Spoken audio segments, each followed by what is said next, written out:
Boa tarde a todos e a todas. Oportunidade na parte da manhã de conversar num painel sobre o desenvolvimento da indústria. E aí, cumprimentando nossos painelistas aqui, até queria dizer que, enquanto a indústria brasileira de transformação cresce num ritmo de 3,1% nos últimos 12 meses, a indústria do turismo cresceu 13% nos últimos meses no país. É de longe dos segmentos aí econômicos o que mais tem registrado crescimento ao longo do tempo. Ainda assim, os números mostram que a gente tem um desafio. O Brasil ainda não conseguiu entrar na lista dos 15 países mais visitados, né, cujo receptivo turístico tem maior significância, vamos dizer assim. Ainda que a boa notícia mais recente é que a gente tenha superado nas Américas, né, a gente tenha superado a Argentina, e aí parece uma notícia ruim, mais ou menos, né? Como primeiro destino turístico das Américas, o que me das Américas, quando eu digo excetuando os Estados Unidos, é óbvio, a gente superou a Argentina e que parece que e se mostra bastante importante aí. Do ponto de vista, e aí eu peço licença para vocês para destacar, do ponto de vista prático, tem uma máxima que nós brasileiros costumamos afirmar, que o brasileiro viaja mais para o exterior e deixa de conhecer o seu patrimônio natural e monumental. Só para vocês terem uma ideia de que essa não é uma fala tão coerente assim, no ano passado a indústria do turismo nacional movimentou algo superior a 200 bilhões de reais, enquanto no receptivo a gente ficou, ainda que tenha sido um momento recorde, com 50 bilhões. O registro foi de 50 bilhões, o melhor movimento ao longo de todos os últimos anos. No ano passado, a gente fecha o movimento turístico com cerca de 6,7 milhões de visitantes. Esse ano, só no primeiro semestre, nós batemos já em 5,3 milhões de turistas estrangeiros, o que leva a crer que talvez a gente feche aí o ano com o recorde de 10 milhões de turistas estrangeiros visitando o Brasil. E ainda que seja, então, um setor que cresce de modo muito pulsante, eu peço licença, eu estive secretário de Turismo no estado de São Paulo no período de 11 a 2014, de 2011 a 2014, era adjunto do hoje ministro Márcio França, ficou 1 ano e meio na pasta, e depois eu assumi a pasta. O turismo continua sendo um desafio, parece que continua sendo um desafio, nesse sentido da gente atrair cada vez mais gente, muito por conta de alguns gargalos que estão colocados e que a gente sabe quais são, mas não consegue superar. A questão da infraestrutura turística urbana, de certo modo, a questão da conectividade aérea ainda me parece um problema significativo, a questão da segurança também ainda, por vezes, afugenta o turista internacional. Eu queria levar um viés aqui otimista, né? Então, muito por conta da especialidade de cada um de vocês, essa transformação do turismo como uma experiência, como uma atividade de vivência, e não só mais de contemplação, como se falou durante muito tempo, ela impõe a gente superar, por exemplo, a questão de uma certa elitização que ainda existe no país na questão do turismo. Como é que a gente traz, pensando no mercado nacional, como é que a gente traz toda a população brasileira para esse movimento? E é óbvio que eu digo isso para além da questão... A gente sabe que é um país marcado por desigualdade social, onde você tem R$1 trilhão ano, onde você não taxa dividendos, lucros e dividendos, e, ao mesmo tempo, você tem uma classe operária que contribui com 27,5% do imposto de renda. Para além dessa desigualdade social, como é que eu consigo de verdade superar, como é que eu consigo trazer esse público interno que anseia tanto por fazer turismo para esses números hoje, que já são significativos, mas que estão muito aquém ainda da realidade que a gente pode alcançar? Queria, secretário, começar com o senhor, se possível.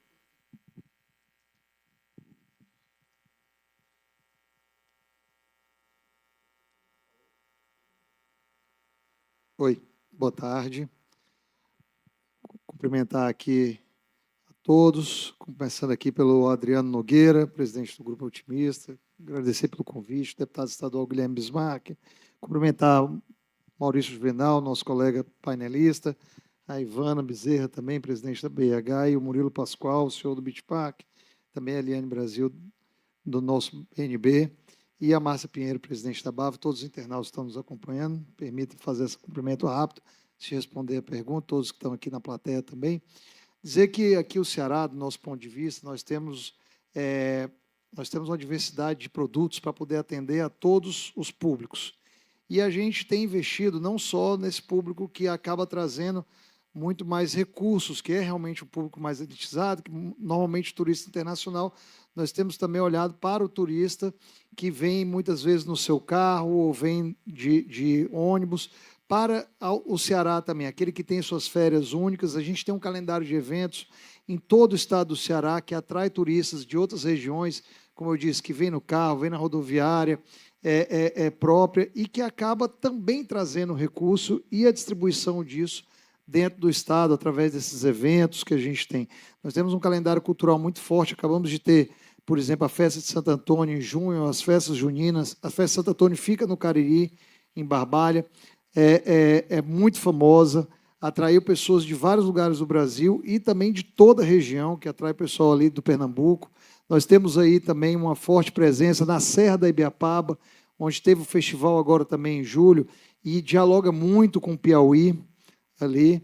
Temos o Carnaval de Aracati, que é o maior carnaval do nosso estado, que é um carnaval totalmente gratuito, que recebe 400 mil pessoas dia nas suas ruas. Portanto, eu acho que esse tipo de produto que nós temos aqui no Ceará, também ele ajuda muito a atrair todo tipo de perfil. Assim como nós temos, por exemplo, um beach park, assim como nós temos também hotéis de charme e de alto luxo. Portanto, eu acredito que o Ceará está bem atendido. Claro que nós queremos sempre mais, mas está bem atendido de produtos para atender os turistas que assim desejarem vir para cá. Acho que, Murilo, é importante esse case de sucesso que o Beach Park se tornou.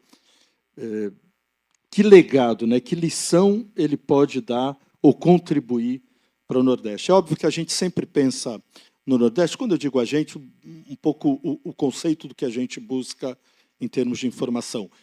Na segmentação turismo, como turismo de sol e praia. E a gente sabe que a atividade turística vai muito além disso. A gastronomia tem se tornado aí, ao longo do tempo, o principal produto associado ao turismo, né? Mas o Beach Park é um desses grandes cases de sucesso. E o que a Fórmula Beach Park pode ensinar ao país no sentido de que a gente tenha uma atividade turística interna, um pouco para a gente ainda falar do turismo interno, mais intensa do que a gente tem hoje? Bom, boa tarde, Maurício. Boa tarde a todos. Prazer estar aqui. Obrigado, Adriano, pelo convite. E a gente está aqui podendo conversar um pouco sobre o turismo, que a gente vive isso há muitos anos. E o Beach Park acho que é um exemplo importante. Está completando 40 anos agora, esse ano. E a gente aprende muito no dia a dia, estando lá à frente da operação.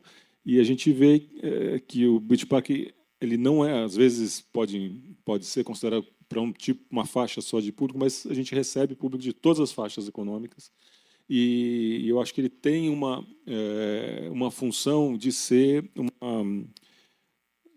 um gerador de energia, como um polo que gera uma energia que atrai os turistas, ajuda a atrair os turistas para cá, para o Ceará, e que faz com que os turistas vão também para outros destinos, né? Então, ele tem essa função que a cada tempo que passa, a cada atração nova que a gente coloca, que a amiga Eliane ajuda a financiar as nossas atrações, isso a gente vai aumentando a gente chama de massa crítica de atratividade, né? Porque aí a gente consegue trazer gente de mais longe que fica por mais tempo.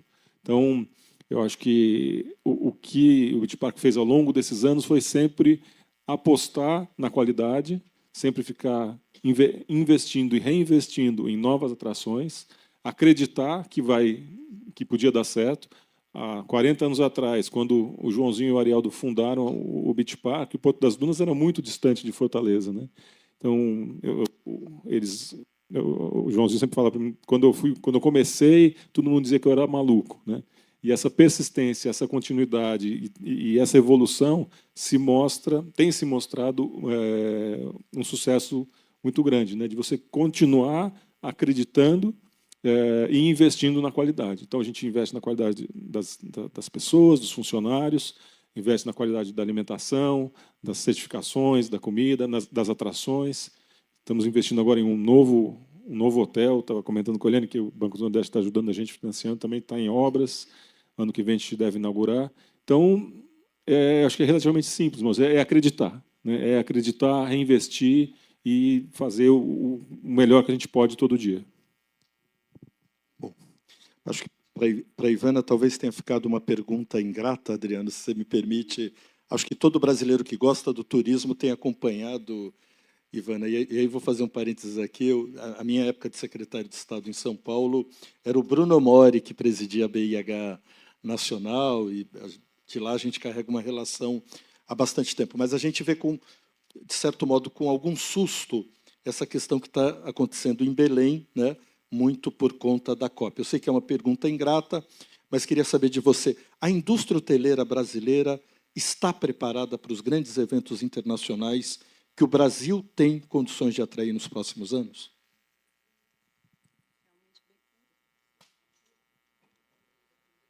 Realmente bem delicada a sua pergunta, mas antes disso eu gostaria de agradecer ao Adriano pelo convite. Me senti muito honrada em estar aqui, principalmente com essas feras do turismo que a gente tem aqui junto comigo, mas principalmente pelo turismo está sendo lembrado e dada a devida importância que ele realmente merece.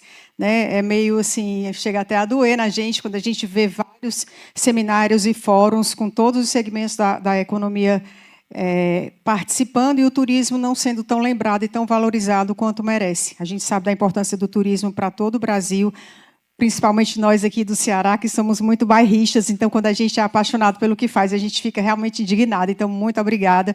Eu acho que é de grande importância e é muito, muito bom estar aqui nesse momento. O Brasil está, sim, preparado para grandes eventos. O que eu acho que tem que acontecer, na verdade, é um bom planejamento para o tipo de evento e para onde ele está indo. Então, assim, a partir do momento que o destino se propõe a receber um evento, ele tem que estar totalmente preparado para aquele evento, para o tamanho do evento, o dimensionamento do terreno do evento, a quantidade de participantes. Então, eu até brinquei mais cedo, antes de assumir a presidência da BIH, eu passei alguns anos no Convention Bureau, e, assim, eu aprendi muito o quanto o planejamento é importante. Então, a gente está aqui com boa parte dos representantes, dos presidentes das entidades do turismo do Ceará. E, assim, a gente tem um planejamento desde o início até ter certeza absoluta que aquele evento pode vir para cá com total segurança. Então, assim, a gente não pode nunca deixar acontecer novamente o que aconteceu em Belém, porque é a imagem do Brasil todo que fica em jogo. Né? Então, aqui, quando eu falei que eu comparei, porque a gente, para receber um único evento, para captar um único evento para o estado do Ceará, a gente passa por um absurdo de condições para ser realmente o escolhido. Então, o Brasil tem condições, sim, logicamente, dependendo do evento, cada destino tem suas características para receber da melhor forma, mas, logicamente, tem que ser uma coisa. A partir do momento que a gente diz que tem que receber bem. Né? Então, tem que estar preparado para receber, tem que capacitar todo mundo, tem que fazer bonito. E eu acho que isso já existe em vários destinos no Brasil preparados para receber, sim. E lembrando, né, que a gente já recebeu a Copa do Mundo, já recebeu a Olimpíada, e acho que correu tudo bem. Né? Então, acho que o Brasil tem capacidade. Vou puxar a sardinha um pouquinho para a gente aqui, né, para o Beach Park. A gente recebeu agora, em julho, uma distinção que foi o segundo, a gente foi avaliado como o segundo melhor parque aquático do mundo, né, pelo 7º ano consecutivo não, pelo 7º ano, né, e sendo o melhor das Américas, à frente dos parques da Disney, inclusive. Obrigado. Eu fico meio com vergonha de falar, porque às vezes a gente está falando bem da gente mesmo, mas eu acho que é importante a gente falar, porque às vezes fica essa dúvida, será que a gente consegue? Né? A gente consegue, né? E a gente é um exemplo, mas tem outros exemplos do nosso setor de parques e tal, em outros estados do Brasil. Enfim, eu acho que a gente tem capacidade, sim, de fazer muito bonito no turismo no mundo inteiro. Então, do que a gente oferece, do que a gente tem de cultura, de comida, de belezas naturais, enfim, nós temos muita coisa boa. E eu acho que a gente sim tem condição de ser um país líder no turismo. Muito bom. Secretário, uma outra máxima que a gente sempre ouve no turismo é que cidade boa para o turista tem que ser antes uma cidade boa para quem vive. Mas, muitas vezes, quem vive na cidade olha o turista com algum preconceito, não consegue perceber o quanto aquele turista é importante para fazer a roda da economia gerar, o quanto o consumo de bens e serviços acaba sendo significativo para que você gere riqueza, crie riquezas mesmo, e que isso tenha impacto do ponto de vista do desenvolvimento econômico e social. De que forma as políticas públicas no Ceará têm impactado positivamente não só a atração de turistas nacionais como internacionais e a vida, inclusive, de quem mora no Estado? Eu acredito muito que o turismo ele é feito de 3 pilares, que você começa pela promoção do destino, a infraestrutura e a capacitação. E para poder falar do turismo ser bom para o turista e para quem mora da cidade, a gente precisa falar de infraestrutura e precisa falar de capacitação. Acho que quando a gente fala em capacitação, claro que a gente pode estar com os olhos voltados para aquela capacitação própria do turismo, mas é preciso a gente lembrar que o Ceará tem uma das melhores educações públicas do Brasil, educação pública do Brasil. Isso coloca as nossas principais escolas sempre nos melhores rankings, coloca diversos alunos em posições de destaque nas Olimpíadas e prepara esses alunos para uma vida futura. E muitos deles que estão na escola pública, eles estão em destinos turísticos. Essa coisa, às vezes, do turista não ser visto com bons olhos, eu acho que ocorre muito em cidades onde estão saturadas para o turista. Aqui no Brasil, mesmo em destinos maiores, eu não vejo que a gente está passando ainda por isso que está acontecendo. Mas é sim necessário que a gente tenha uma cidade com infraestrutura boa para o turista e para quem vive lá. E a dificuldade que você tem, às vezes, é que o turismo ocorre em localidades de menor ajuntamento de pessoas, ou seja, onde a população não reside necessariamente, principalmente aqui, quando você está falando em praias, quando você está falando em algumas localidades. E aí você tem os desafios de um país que vem crescendo, mas que não era tão rico no passado tão próximo, e você tem que fazer saneamento, você tem que fazer infraestrutura de saneamento, você tem que fazer estradas, você tem que ter capacidade energética para poder atender os empreendimentos, como do tamanho do Beach Park, ou um grande hotel que se vai para uma localidade dessa. E eu vejo que o Ceará tem se desenvolvido bem nessa área. Claro que nós temos muitos desafios, mas a gente tem tentado entregar aí uma boa malha viária. Estamos aí puxando a companhia energética para ter uma boa carga energética também nas localidades. Infraestrutura aeroportuária, que nós temos hoje 3 aeroportos dentro do estado que recebem voos de carreira. Portanto, eu acho que a gente tem muitos desafios, mas eu acredito que a gente tem transformado, enquanto governo do estado, um estado melhor para se viver em todos os aspectos. O governo do estado do Ceará tem se preocupado, por exemplo, a gente fica muito com essa coisa do Nordeste mesmo, o turismo de sol e praia, né?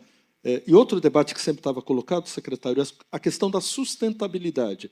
Então, até que ponto o crescimento da indústria do turismo possa significar algum dano, algum prejuízo ao meio ambiente? Como é que o Estado tem enfrentado essa questão? A gente precisa sempre lembrar que o Estado do Ceará é o primeiro estado que tem uma secretaria de mudanças climáticas, que acompanha exatamente aquilo que emite carbono para poder proteger o clima do Ceará. A gente tem olhado, sim, para o turismo de sol e praia, que é um turismo importante para o Ceará, é o carro-chefe do Ceará, mas também nós temos áreas preservadas. Nós temos 2 parques nacionais aqui dentro do estado do Ceará que recebem turistas. Um é o Parque de Jericoacoara e o outro é o Parque Nacional de Ubajara, que tem até um bondinho para a Gruta de Ubajara.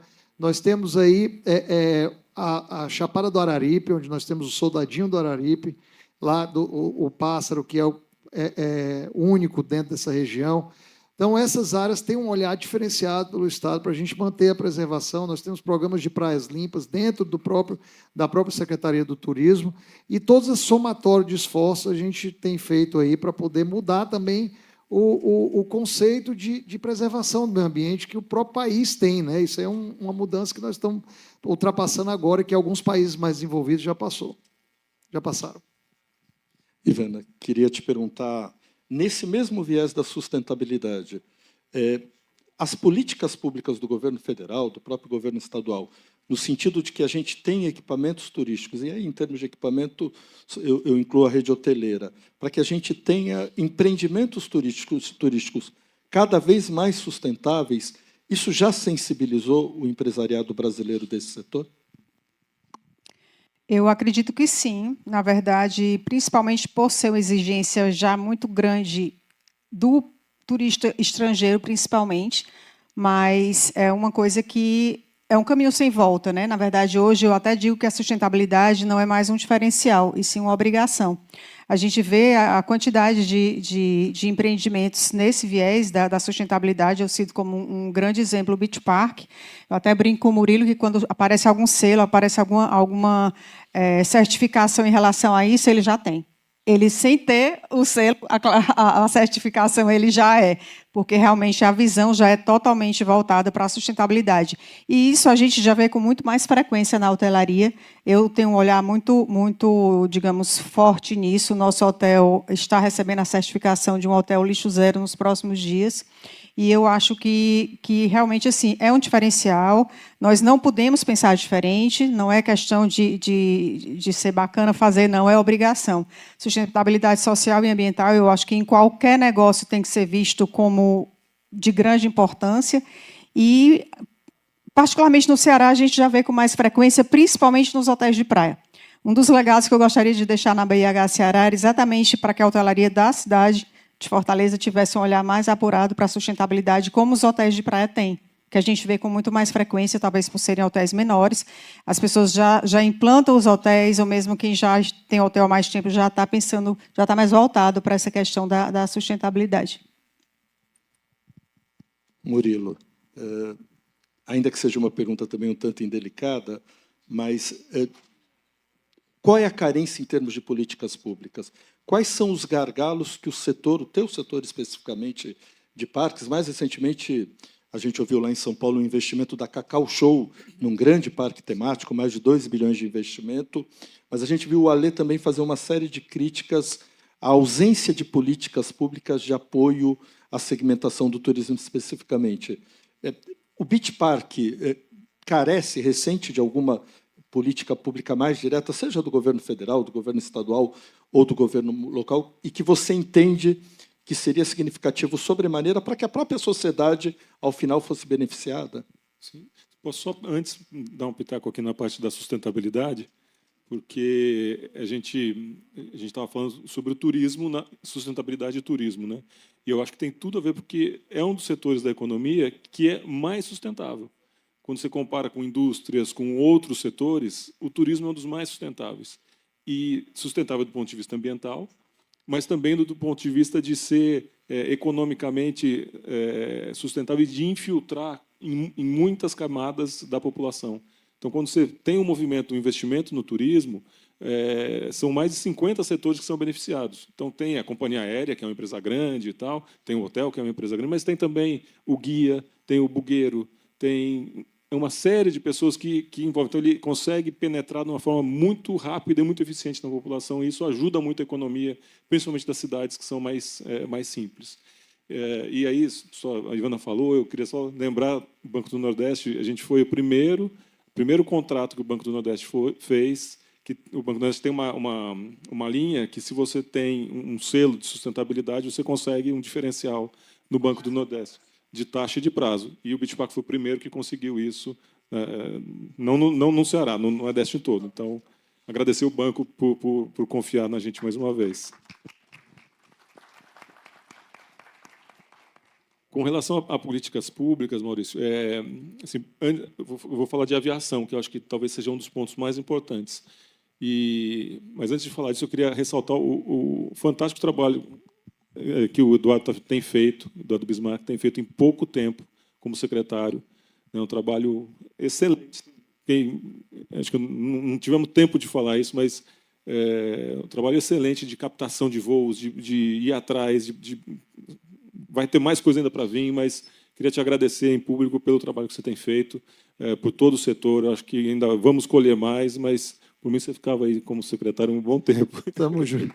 Você que me instou muito a correr atrás disso também. O era uma determinação do governador Amano, mas você foi um dos primeiros que foi lá na secretaria e falou, olha, vamos atrás de voo. Exato. E aí, Márcio, indo para a sua pergunta, eu acho que... Obrigado pelas palavras. Bom, prazer.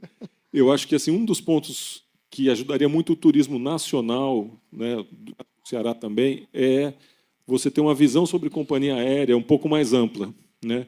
Hoje, o secretário está numa batalha de convencer as companhias aéreas a virem para cá, né? Só que nós temos 3 companhias aéreas no Brasil. Um país desse tamanho só tem 3 companhias aéreas.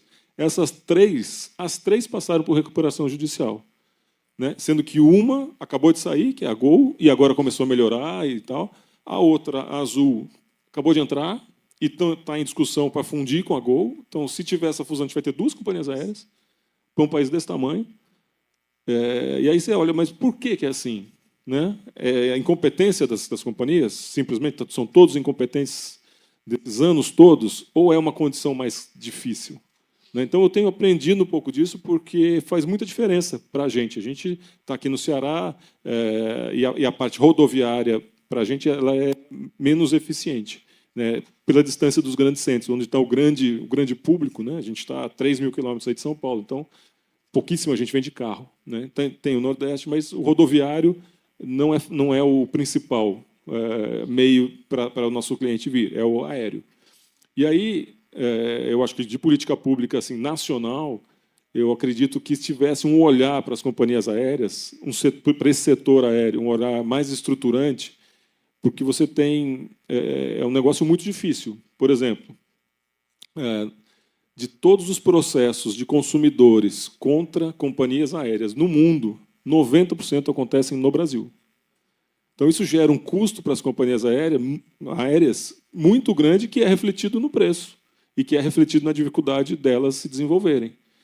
Né? Então, a outra coisa, a questão trabalhista, tem toda uma especificidade que poderia ser avaliada. Outra questão, os preços das companhias são todos em dólar, principalmente combustível, taxas aeroportuárias, é tudo em dólar. Então, eu acredito que se o governo federal tivesse uma visão estruturante, porque a companhia aérea, eu comentei isso com o Eduardo, é como se fosse uma estrada que você faz. Você não consegue ir do ponto A ao ponto B se não tiver estrada. É a mesma coisa um voo.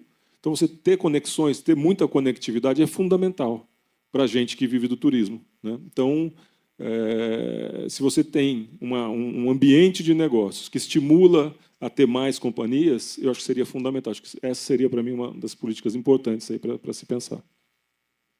Talvez o governo pudesse estimular a concorrência, até porque você tem, já em alguns estados, uma política de redução de tributos sobre o combustível de aviação, que muitas vezes você não vê no transporte rodoviário mesmo.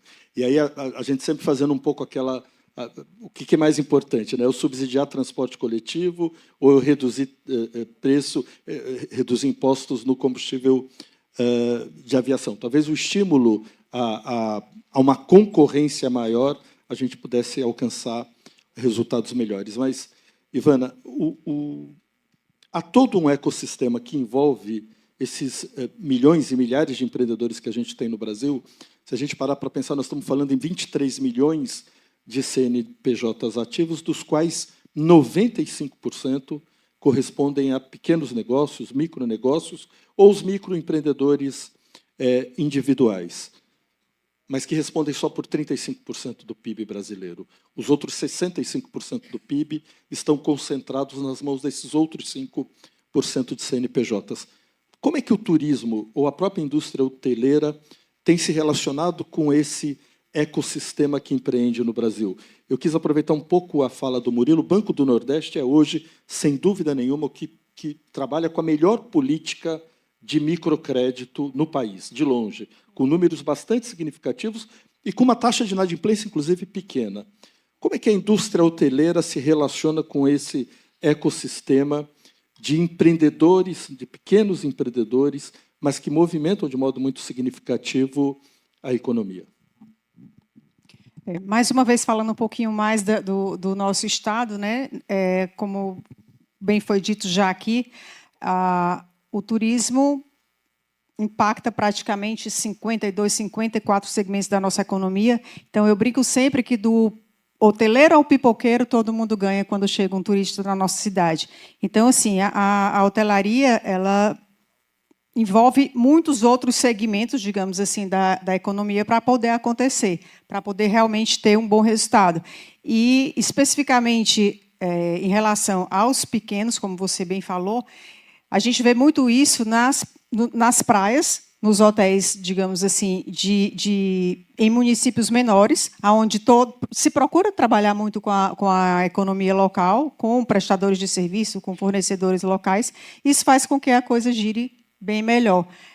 Nas capitais, logicamente, existe uma possibilidade maior, uma gama maior de opções, então, em algumas situações fica mais complicado. Mas a gente vê hoje muitas empresas eu vejo muito isso no nosso meio, valorizando mais, no nosso caso aqui, as empresas cearenses. Então, eu particularmente faço muito isso. Então, a gente, quando tem questão de preço, são preços similares, ou por algum motivo a gente pode optar por uma empresa local, a gente prestigia, sempre a gente valoriza, a gente prioriza, no caso, o local e, na maioria das vezes, os menores. Então, acho que isso vai muito também da consciência do empresário de fazer digamos assim, até uma diversificação nos seus fornecedores, nos seus parceiros, para que a gente consiga atingir de uma forma mais ampla a toda, digamos assim, a economia. Eu falo sempre também que eu gosto sempre de visitar os hotéis que são abertos nas praias, né? Eu procuro visitar o que tem de novidade e conversar muito com as pessoas que trabalham. E, puxando um pouquinho a sardinha para o cearense, né? Eu vejo muitos hotéis hoje abrindo e aproveitando ao máximo a mão de obra local, capacitando, fazendo treinamentos, parcerias com o SEBRAE, com o SENAC, com seja quem for, para que capacite as pessoas da localidade e, assim também como a questão do fornecimento. Então, os prestadores de serviços, os fornecedores, a grande maioria também do entorno. E isso faz com que realmente muda completamente um destino, né? Porque na base a gente está falando de inclusão socioprodutiva e que, em geral, fornece um resultado para a economia muito importante. Secretário Eduardo, se a gente pensasse em prioridade estratégica de modo muito otimista para os próximos anos, né, olhando para o Nordeste como a terceira região hoje no ranking que mais recebe turistas, ainda longe, talvez, do Sudeste, muito talvez por conta do turismo de negócio, mas pensando em prioridade estratégica para o turismo do Nordeste, especificamente do Ceará, o que a população pode esperar? Eu acho que esse investimento que a gente está fazendo em captação de voos, ele tem um olhar que é muito mais do que a gente ter o voo agora para o mês que vem ou para o ano que vem, para o cearense ou para poder atrair gente de fora. A gente tem vislumbrado transformar o aeroporto de Fortaleza, nosso principal portão de entrada, num grande hub aéreo para que ele tenha uma sustentabilidade ao longo da sua vida. Portanto, você buscar não só aquele voo que atrai o turista, mas trazer uma diversidade de destinos, de opções de voos, para que a gente tenha uma cidade cada vez mais global. E com isso que a gente traga não só negócios, mas também os turistas. Você tem hoje aqui no Ceará o Centro de Eventos, que é um equipamento dos maiores do Brasil, que mudou a história de Fortaleza, atraindo turistas aqui ao longo do ano inteiro, inclusive na época de baixa estação. Nós tivemos um dos melhores abril e maio da história do Ceará, com um crescimento, inclusive, acima de 15% relacionado ao ano passado e bem maior do ano anterior. Claro que nós estamos num pós-pandemia de retomada, mas é uma estratégia muito interessante você ter equipamentos como esse, como nós temos o Centro de Eventos, como nós temos o Beach Park, como nós temos um calendário de eventos muito forte aqui no Ceará, seja eventos dentro do Centro de Eventos, eventos corporativos, como também os eventos de cultura e lazer, que eu já mencionei aqui, mas, principalmente, se as pessoas precisam chegar aqui, nós estamos, de fato, longe de grandes capitais, né? E um pouco mais distante se você olhar no Nordeste. Nós estamos um pouco mais acima comparado a outras do Nordeste para quem vem do Sul e do Sudeste. Então, o Ceará está preparado e está se preparando para ser um entreposto do hemisfério sul com o hemisfério norte, para que voos que venham da Europa ou da América do Norte, América Central, eles sejam distribuídos para o Norte, Nordeste ou para os países da América do Sul através de Fortaleza. E é isso que nós estamos olhando. Foi uma demanda muito forte do governador, quando a gente assumiu, tratar de conectividade, aumentar o número de voos. Nós já tivemos um crescimento da Latam aqui ao longo desse primeiro semestre. A Gol está implementando um crescimento que deve terminar aí já o que estava previsto em novembro. Claro que na autoestação eles sempre colocam mais voos, e a Azul, nesse momento difícil que está passando, está colocando um acréscimo de voos da Azul Viagens, mas com um diálogo permanente nessas 3 companhias aéreas. E aí, falando aqui até para o otimista, né, que sempre gosta de uma novidade, de uma informação nova, eu estou indo para a Rhodes, que é uma bolsa de negócios de aviação, de companhias aéreas, melhor dizendo, agora no final de setembro, certo? É a Rhodes World, que é a do mundo. E lá estarão companhias aéreas aqui da América do Sul, estarão as 3 companhias aéreas brasileiras, estarão companhias aéreas outras aqui da América do Sul, da Europa. E foi essa feira que nós fomos na Rhodes América em fevereiro, foi decisiva para a gente garantir o voo da Ibéria aqui no Ceará, que não estava previsto para vir, certo? A gente tinha uma concorrência fortíssima, principalmente de Recife, onde o aeroporto é administrado pela AENA, que é espanhola, que administra todos os aeroportos da Espanha. Então, nós estamos com contatos e com casos apresentados de negócios para diversas companhias aéreas, e todas elas estarão lá na Rhodes, e eu acho que isso vai ser fundamental para a gente conquistar mais voos aqui para o Ceará, quem sabe internacional. Desculpa me ter alongado na resposta, mas é que eu também me empolgo muito com esse tema, porque está efervescente aqui no estado do Ceará. O governador já anunciou 4 voos internacionais só nesse ano de 2025, né? E a gente quer ainda mais. Para isso, o olhar nosso é ter o aeroporto de Fortaleza, um grande aeroporto, um grande hub para o Norte e Nordeste, um grande hub do hemisfério Norte para o doméstico América do Sul e um grande hub também para a América do Norte, inclusive com o stopover da Latam aqui para a gente aqui em Fortaleza, que já está em andamento. Secretário, eu preciso confidenciar que o Adriano depois fica bravo comigo, que ele fala que eu faço umas perguntas meio sem noção, mas eu queria, assim, é óbvio que a gente reconhece, o Brasil como um todo, reconhece o esforço do governo do Ceará no sentido de valorizar a atividade turística como um todo, talvez pela questão visionária mesmo e da importância econômica do setor. Mas de que forma essas crises, né? O senhor mesmo está se preparando para um evento desse porte, mas de que modo as crises geopolíticas, as mudanças climáticas e a instabilidade financeira do país, né? Essa coisa da volatilidade econômica, de que modo isso atrapalha o planejamento que vocês têm lá na Secretaria de Estado? Isso, de fato, por turismo, isso é muito sensível.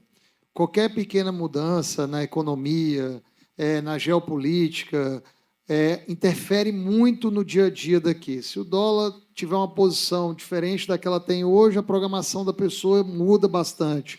Se nós tivermos aí algum outro tipo de desafio, como nós estamos tendo agora, o desafio das próprias aeronaves. Depois do pós-pandemia, a retomada da aviação ela está sendo mais lenta. E nós estamos tendo atraso por parte das fabricantes de aeronaves, que basicamente são 2, a Airbus, né, e a Boeing, para o mundo inteiro, dos aviões de carreira. Então, além delas estarem com atraso, nós enfrentamos, por exemplo, um tarifaço do Trump, do dia para a noite, em cima dessas aeronaves, que depois caiu, né, também da Embraer, aqui nossa brasileira. Então, todo esse tipo de desafio que nós temos hoje, todo tipo de desafio internacional, ele interfere de forma muito forte aqui no nosso turismo, inclusive no doméstico. Se o poder aquisitivo do brasileiro diminuir, ele não vai viajar, porque o viajar ou ele vai viajar de curta distância, fazer um turismo mais barato, diminuindo, por exemplo, a injeção de recursos na economia do destino. Só uma informação adicional, isso que o Eduardo falou, das companhias produtoras de aviões, eu tive com o presidente da Airbus aqui do Brasil. Ele falou que eles não conseguiram, a Airbus não consegue entregar nenhum avião no prazo esse ano. de tanta demanda represada ainda do pós-pandemia, que ainda ficou engargalado. E nós temos também uma demanda muito forte na Ásia e no Oriente Médio, de aeronaves, de pilotos, que isso e acaba levando muito a aviação para essa região, né? E, em detrimento da gente aqui. Aqui nas Américas, o maior mercado é os Estados Unidos, né? Que agrega muito nisso. Então, a gente acaba ficando um pouco atrás nessa concorrência, que é prejudicada um pouco, mas a gente está... Brasileiro, assim como o cearense, é muito resiliente e não desiste nunca, né? Não tem o ditado. Então, a gente está na luta. Fazer uma provocação para o Murilo, uma piadinha sem graça. Vocês já viram que as minhas piadas são sem graças? O marco da reforma tributária é a história do cashback, né? Eu tenho 3 filhos que as excursões de escola foram todas para o Beach Park. Tem alguma ideia de cashback aí no cenário? Brincando, Murilo, com você. Mas, assim, pensando de novo em prioridade estratégica, o que o Beach Park está pensando para os próximos anos e de que forma ele pretende contribuir para que a economia do Estado seja ainda mais pujante? O que a gente retorna para o cliente é muito mais do que cash. É uma emoção inesquecível que você vai levar para sempre. Você com as suas famílias.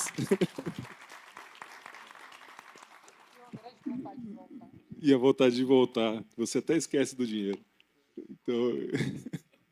Então, eu não posso esquecer que eu tenho que pagar a Eliane lá, né?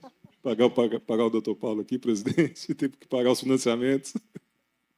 Mas, na pergunta sobre estratégia, assim, a gente, voltando na minha primeira intervenção, foi da gente estar sempre reinvestindo em novas atrações. Eu acho que volta nesse ponto. É sempre a gente aumentar o nosso cartel de opções que a gente tem de atividades, né? Então, a gente inaugurou um parque novo agora, a gente está construindo um hotel, a gente vai inaugurar esse hotel ano que vem, a gente tem projetos de outros parques, né?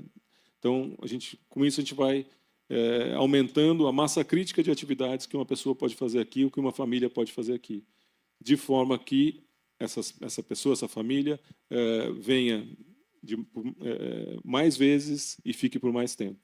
É uma fórmula relativamente simples, mas é sempre apostar no destino, casar com o destino, estar sempre reinvestindo em novas atrações, em novas acomodações, para a gente oferecer, sempre com muita qualidade, mas essa é a nossa estratégia, aumentar a massa crítica de atrações que a gente oferece para o mercado. Posso só complementar um pouquinho? Que no próximo ano a gente vai realizar um grande sonho, que é dizer que tem, de alguma forma, o Beach Park em Fortaleza. A gente tem muito ciúme de dizer que Beach Park não é Fortaleza, é Aquiraz. Perdão, Vanon, mas assim, agora a gente pode dizer que o Beach Park também estará em Fortaleza. Então, Murilo, isso principalmente para a hotelaria, eu sei que para o morador também é muito importante a gente ter o pier na beira-mar, mas para a hotelaria também vai fazer muita diferença, né? O nosso hóspede vai poder curtir o Beach Park o dia todo e à noite ele ainda tem o pier para curtir um Beach Park em Fortaleza também. E a prioridade estratégica para o setor, Ivana? O setor de hotelaria, pensando regionalmente, pensando nacionalmente, o que o setor de hotelaria tem como prioridade estratégica que nos dê orgulho de ser otimistas, né, para os próximos anos? Na verdade, eu falo sempre que todo hóspede, todo turista quer um hotel novinho, né? Então, quando a gente não pode ter sempre um hotel novo, a gente tem que pensar sempre em retrofit, em atualização, a gente tem que estar sempre pensando em mostrar, principalmente para aquele cliente que vem com mais frequência, que a gente está muito preocupado, sim, com o bem-estar dele, com uma acomodação realmente assim sempre condizente com aquilo que a gente oferece. Falando um pouquinho aqui da questão da característica principal do nosso turista, né? A gente sabe, fala em Ceará, fala em Fortaleza, principalmente em sol e mar, mas a gente tem um turismo corporativo, como já foi dito aqui, muito forte, né? Então, assim, a partir do momento que o turismo corporativo, principalmente quando se fala de feiras e congressos, que é o que mantém a nossa sazonalidade, digamos assim, de uma forma mais tranquila, mais equilibrada, aquele cliente corporativo, muitas vezes, ele é um cliente habitué. Então, a partir do momento que ele vem com muita frequência, ele quer um equipamento novo, ele quer um equipamento que funcione. E mais exigente um pouco do que o turismo de lazer, ele quer que tudo esteja realmente do jeito que ele espera, digamos, assim, em relação não só ao conforto, não só à funcionalidade de tudo, mas principalmente a facilitar a vida dele, porque ele vem com o tempo corrido, ele não tem muito tempo a perder, então é uma internet que tem que funcionar. E isso tudo tem que estar sempre, logicamente, da melhor forma possível, da forma como ele espera. Até brinco que a hotelaria não pode só entregar aquilo que se propõe, ela tem que superar a expectativa do nosso hóspede, que é isso que faz com que a experiência realmente seja positiva e que ele fique com gostinho de voltar, né? E a outra coisa, principalmente, também, assim, eu acho tão importante quanto a questão da capacitação.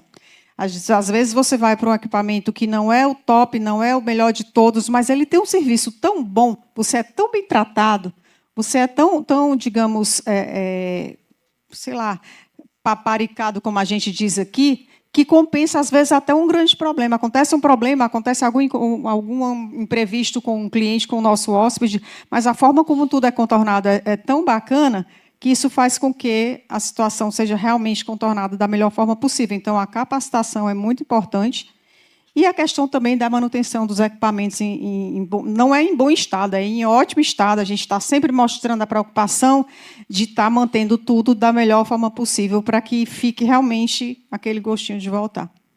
A BIH tem trabalhado em estratégias de capacitação, seja de modo autoral ou em parceria com o SEBRAE ou outras entidades. Como é que tem sido essa coisa da capacitação do profissional da rede hoteleira? Como é que a BIH tem tratado esse assunto? Na verdade, nós nos preocupamos sempre nessa questão do bem atender, do bem servir.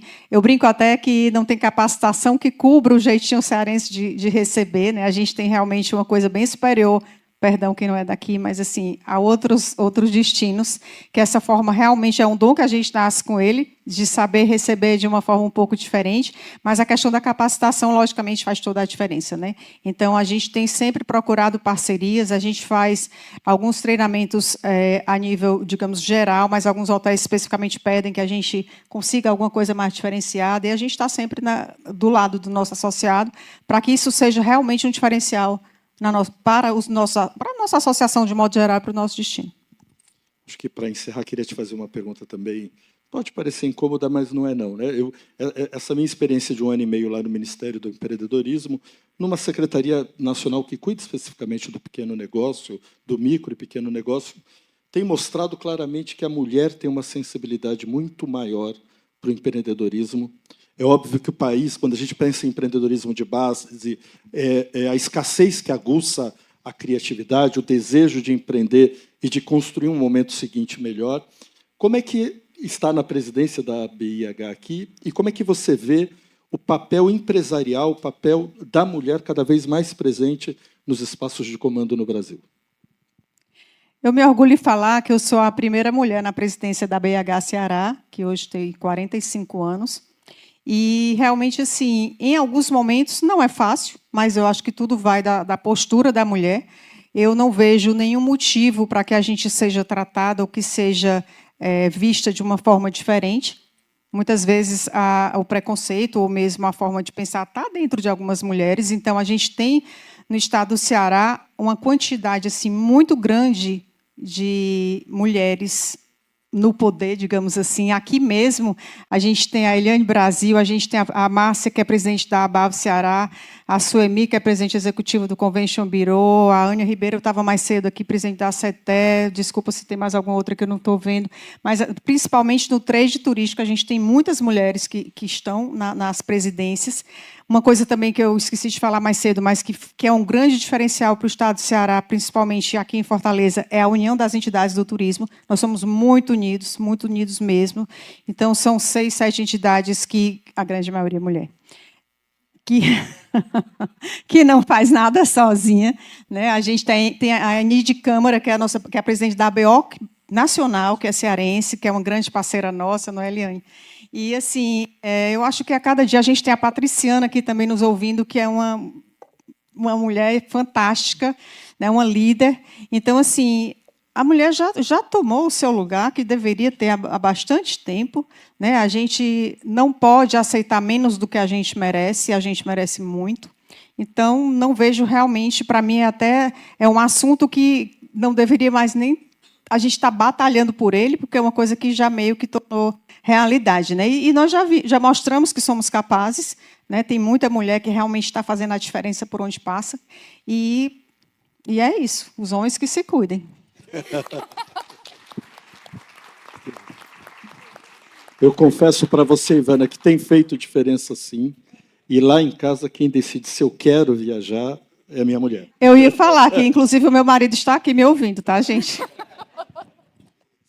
Gente, muito obrigado. Espero que a gente possa ter contribuído de alguma forma. Adriano, mais uma vez, obrigado pelo convite. Espero que você não tenha se arrependido de ter me convidado e que a gente possa continuar desfrutando dessa tarde aqui. Muito obrigado.